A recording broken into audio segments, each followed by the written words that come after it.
My husband changed his phone wallpaper, from our wedding photo to a bikini pic of his assistant.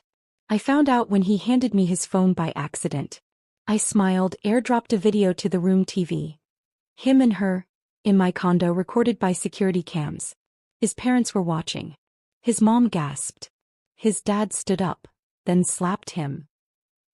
The champagne was chilling in the refrigerator, Sinatra played softly in the background, and the scent of rosemary roast chicken, Lincoln's favorite, wafted through our modest suburban condo.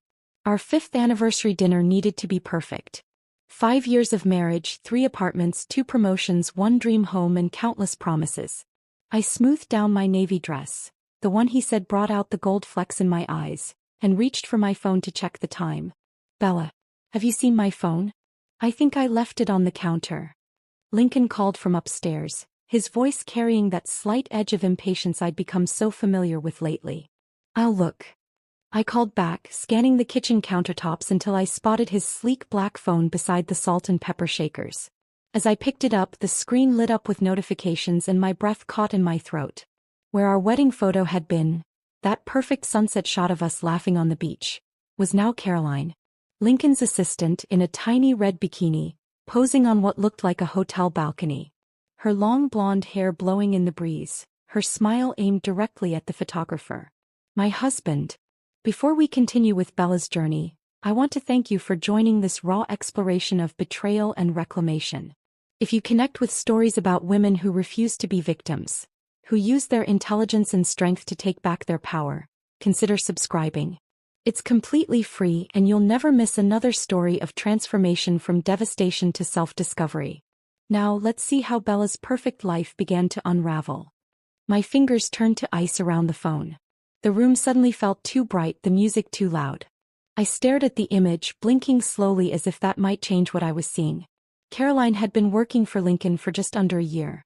Young, ambitious, with a marketing degree and what my husband had described as fresh ideas for the advertising agency where he was creative director. Did you find it? Lincoln called again and I heard his footsteps on the stairs. With practiced composure, the same I used in courtroom proceedings when opposing counsel threw unexpected evidence my way, I placed the phone back exactly where I'd found it, screen down. It's on the counter, I said, amazed at how steady my voice sounded while my internal world collapsed into rubble. Lincoln entered the kitchen, all 6 feet of him in pressed slacks and the blue button-down I'd given him last Christmas. He smiled, that crooked smile that had once made my heart race for entirely different reasons than it was racing now. Thanks, babe. He grabbed the phone casually, pocketing it without checking the screen. The chicken smells amazing. I watched him pour himself a glass of water, studied the familiar movements of his hands, the wedding band still firmly in place. In that moment, a strange clarity washed over me. 10 years as a corporate attorney had taught me one crucial lesson. Never show your hand too early. Your parents are still coming at 7, right? I asked, reaching for wine glasses as if this were just another Thursday evening. Yep. Dad texted earlier that they're looking forward to it. I nodded, calculating rapidly behind my practiced smile. Easton and Hazel Thomas. My in-laws of 5 years. Easton, the respected circuit court judge. Hazel, the retired elementary school principal. Both adored their only son, their golden boy who could do no wrong. Over the next hour, as Lincoln showered and I put finishing touches on dinner, my mind worked with cold precision. The image on his phone wasn't just a betrayal, it was evidence. And if there was one piece of evidence, there would be more. That night, during dinner with his parents, I observed Lincoln like he was a hostile witness. The way he checked his phone under the table. How he mentioned Caroline's name twice in professional contexts that seemed unnecessarily detailed.